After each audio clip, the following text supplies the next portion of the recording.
ये statement false है।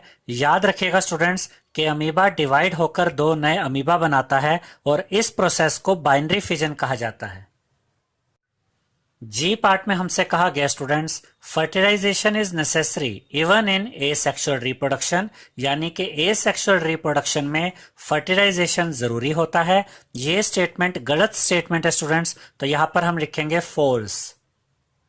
याद रखिएगा स्टूडेंट्स कि फर्टिलाइजेशन सेक्सुअल रिप्रोडक्शन में जरूरी होता है, लेकिन एसेक्सुअल रिप्रोडक्शन में फर्टिलाइजेशन जरूरी नहीं होता। यहां पर यह भी याद रखिएगा स्टूडेंट्स कि फर्टिलाइजेशन का मतलब होता है मेल गैमेट और फीमेल गैमेट का आपस में मिलना, जबकि एसेक्सुअल रिप्रोडक्शन में तो एक सिंगल पेरेंट के द्वारा रिप्रोडक्शन किया जाता है, इसलिए एसेक्सुअल रिप्रोडक्शन में फर्टिलाइजेशन जरूरी नहीं होता। एच पार्ट में हमसे कहा गया students, binary fission is a method of asexual reproduction, यानी कि बाइनरी फिजन एसेक्सुअल रिप्रोडक्शन का ही एक मेथड होता है। ये स्टेटमेंट बिल्कुल सही स्टेटमेंट है, तो यहां पर हम लिखेंगे ट्रू। इस चैप्टर की रीडिंग वीडियो में हमने आपको अमीबा का एग्जाम्पल समझाया था स्टूडेंट्स कि अमीबा बाइनरी फिजन के द्वारा रिप्रोडक्शन करता है। एक अमीबा डिवाइड होकर दो नए अमीबा बनाता है और इस मेथड को हम बाइनरी फिजन कहते हैं। और बाइनरी फिजन एसेक्सुअल रिप्रोडक्शन का ही एक मेथड है, क्योंकि बाइनरी फिजन में एक सिंगल पेरेंट के द्वारा ही रिप्रोडक्शन किया जाता है। आई पार्ट में हमसे कहा गया students, a zygote is formed as a result of fertilisation, यानी कि फर्टिलाइजेशन से ही जायगोट बनता है। ये स्टेटमेंट बिल्कुल सही है, तो यहां पर हम लिखेंगे ट्रू। याद रखिएगा स्टूडेंट्स कि मेल गैमेट और फीमेल गैमेट के फ्यूज होने को, मिलने को फर्टिलाइजेशन कहा जाता है।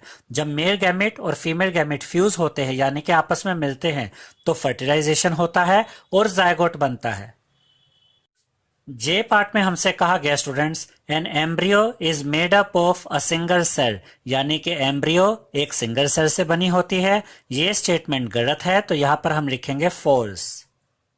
याद रखिएगा स्टूडेंट्स कि जब फर्टिलाइजेशन होता है तो जायगोट बनता है और फिर ये जायगोट बहुत सारी सेल्स में डिवाइड होकर एम्ब्रियो बनाता है, यानी कि एम्ब्रियो में एक से ज्यादा सेल्स होती है, इसलिए ये स्टेटमेंट फॉल्स है। अब हम फिफ्थ क्वेश्चन देखेंगे। फिफ्थ क्वेश्चन में हमसे कहा गया students, give two differences between a zygote and a foetus, यानी कि हमें जायगोट और फीटस में दो डिफरेंसेस बताने हैं। तो फर्स्ट डिफरेंस है students, a zygote is formed by the fusion of male gamete, जिसे हम स्पर्म भी कहते हैं, एंड फीमेल गैमेट, जिसे हम एग भी कहते हैं। याद रखिएगा स्टूडेंट्स कि जब मेल गैमेट और फीमेल गैमेट यानी कि स्पर्म और एग आपस में फ्यूज होते हैं, आपस में मिलते हैं, तो जायगोट बनता है। अब हम फीटस के बारे में पढ़ते हैं। A foetus is formed by the growth and development of an embryo, यानी कि जब एम्ब्रियो में ग्रोथ और डेवलपमेंट होती है तो फीटस बनता है। याद रखिएगा स्टूडेंट्स कि जब फर्टिलाइजेशन होता है तो जायगोट बनता है और जायगोट सिंगल सेल होता है और फिर ये जायगोट बहुत सारी सेल्स में डिवाइड होकर एम्ब्रियो बनाता है और एम्ब्रियो में ये सेल्स आपस में मिलकर टिश्यूज एंड ऑर्गन्स बनाती है। और जब एम्ब्रियो डेवलप होता है और एम्ब्रियो में बॉडी पार्ट्स को पहचाना जा सकता है, जब बॉडी पार्ट्स पूरे तरीके से बन जाते हैं और बॉडी पार्ट्स को पहचाना जा सकता है, तो फिर इसी एम्ब्रियो को फीटस कहा जाता है। अब हम सेकेंड डिफरेंस देखते हैं। A zygote is a single cell, यानी कि जायगोट एक सिंगल सेल होती है। अब हम फीटस के बारे में पढ़ते हैं। A foetus is multi cellular, यानी कि फीटस मल्टी सेलुलर होता है, फीटस में एक से ज्यादा सेल्स होती हैं। The body parts of developing baby can be identified in a foetus, यानी फीटस में बेबी के बॉडी पार्ट्स को पहचाना जा सकता है। अब हम क्वेश्चन नंबर 6 देखेंगे। सिक्स क्वेश्चन में हमसे कहा गया students, define a sexual reproduction, यानी कि हमें ए सेक्सुअल रिप्रोडक्शन को डिफाइन करना है। और उसके बाद हमसे कहा गया है, describe to methods of A sexual reproduction in animals, यानी कि हमें एनिमल्स में ए सेक्सुअल रिप्रोडक्शन के दो मेथड्स के बारे में भी बताना है। तो इसका आंसर है students, the type of reproduction in which only a single parent is involved is called asexual reproduction, यानी कि रिप्रोडक्शन का वो टाइप जिसमें एक सिंगल पेरेंट के द्वारा रिप्रोडक्शन किया जाता है, इस तरह के रिप्रोडक्शन को हम एसेक्सुअल रिप्रोडक्शन कहते हैं। Asexual reproduction takes place in very small animals like hydra and microscopic organisms like amoeba. इसका ये मतलब है स्टूडेंट्स कि एसेक्सुअल रिप्रोडक्शन बहुत छोटे एनिमल्स जैसे कि हाइड्रा और माइक्रोस्कोपिक ऑर्गेनिज्म जैसे कि अमीबा में होता है। Two methods of asexual reproduction in animals are. अब हम एनिमल्स में एसेक्सुअल रिप्रोडक्शन के दो मेथड्स के बारे में पढ़ेंगे। तो पहला मेथड है बडिंग। बडिंग भी एसेक्सुअल रिप्रोडक्शन का ही एक मेथड है। देखिए यहां पर यही लिखा गया है, budding is a type of asexual reproduction in which a new organism develops from an outgrowth or bud. इसका मतलब यह है स्टूडेंट्स कि बडिंग एसेक्सुअल रिप्रोडक्शन का ही एक टाइप होता है जिसमें एक नया ऑर्गेनिज्म डेवलप होता है आउटग्रोथ से, और आउटग्रोथ को ही बड भी कहा जाता है। इस चैप्टर की रीडिंग वीडियो में हमने आपको हाइड्रा का एग्जाम्पल समझाया था स्टूडेंट्स कि हाइड्रा की बॉडी में एक आउटग्रोथ बननी शुरू हो जाती है, यानी एक उभरा हुआ पार्ट बनना शुरू हो जाता है, और इसी आउटग्रोथ को बड भी कहा जाता है। और फिर ये बड डेवलप होकर एक नया हाइड्रा बन जाता है, और फिर ये नया हाइड्रा अपने पेरेंट हाइड्रा से अलग हो जाता है। क्योंकि हाइड्रा में बड के द्वारा रिप्रोडक्शन होता है स्टूडेंट्स, तो हम कह सकते हैं कि हाइड्रा में बडिंग के द्वारा रिप्रोडक्शन किया जाता है, और बडिंग एसेक्सुअल रिप्रोडक्शन का ही एक टाइप होता है क्योंकि बडिंग में एक सिंगल पेरेंट के द्वारा रिप्रोडक्शन किया जाता है। अब हम बाइनरी फिजन के बारे में पढ़ेंगे। बाइनरी फिजन भी एसेक्सुअल रिप्रोडक्शन का ही एक टाइप होता है। The type of asexual reproduction in which an animal reproduces by dividing into two individuals is called binary fission.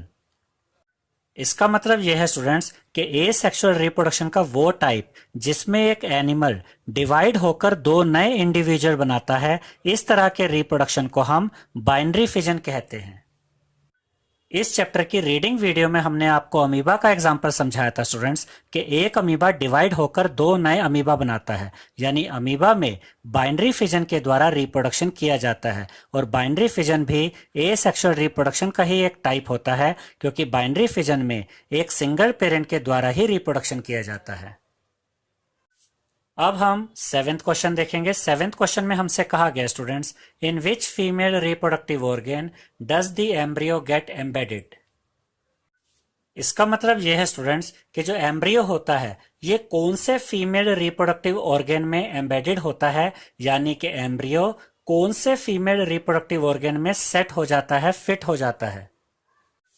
तो इसका आंसर है स्टूडेंट्स यूटेरस। याद रखिएगा स्टूडेंट्स कि जो एम्ब्रियो होता है ये यूटेरस में ही डेवलप होता है, और जब एम्ब्रियो डेवलप होता है तो फीटस बनता है, और जब फीटस पूरी तरह से डेवलप हो जाता है तो उसके बाद माँ बच्चे को जन्म देती है। अब हम 8th क्वेश्चन देखेंगे। 8th क्वेश्चन में हमसे कहा गया students, what is Metamorphosis. Metamorphosis क्या होता है, गिव एग्जांपल्स, और हमें मेटामॉर्फोसिस के एग्जांपल्स भी देने हैं। तो इसका आंसर है students, the transformation of larva into an adult through drastic changes is called Metamorphosis. इसका मतलब यह है स्टूडेंट्स कि लार्वा का एडल्ट में ट्रांसफॉर्म होना, यानी लार्वा का एडल्ट में चेंज होना थ्रू ड्रास्टिक चेंजेस, जबरदस्त बदलाव के द्वारा, इस प्रोसेस को मेटामॉर्फोसिस कहा जाता है। इस चैप्टर की रीडिंग वीडियो में हमने आपको फ्रॉग का एग्जाम्पल समझाया था स्टूडेंट्स कि जब फीमेल फ्रॉग एग देती है तो उन एग्स में से लार्वा निकलते हैं जिन्हें हम टैडपोल भी कहते हैं, और इन टैडपोल को देख के, यानी इन लार्वा को देखकर बिल्कुल नहीं कहा जा सकता कि ये डेवलप होकर फ्रॉग में चेंज हो जाएंगे, लेकिन यही लार्वा ड्रास्टिक चेंजेस के द्वारा, जबरदस्त बदलाव के द्वारा फ्रॉग में बदल जाते हैं। यही बात इस डेफिनेशन में भी बताई गई है स्टूडेंट्स कि लार्वा का एडल्ट में ट्रांसफॉर्म होना, लार्वा का एडल्ट में बदल जाना जबरदस्त बदलाव के द्वारा, यही प्रोसेस मेटामॉर्फोसिस कहलाता है। The animals that undergo metamorphosis are. अब हम उन एनिमल्स के बारे में पढ़ेंगे जिनमें मेटामॉर्फोसिस प्रोसेस होता है। तो पहला एग्जाम्पल है सिल्क वॉर्म।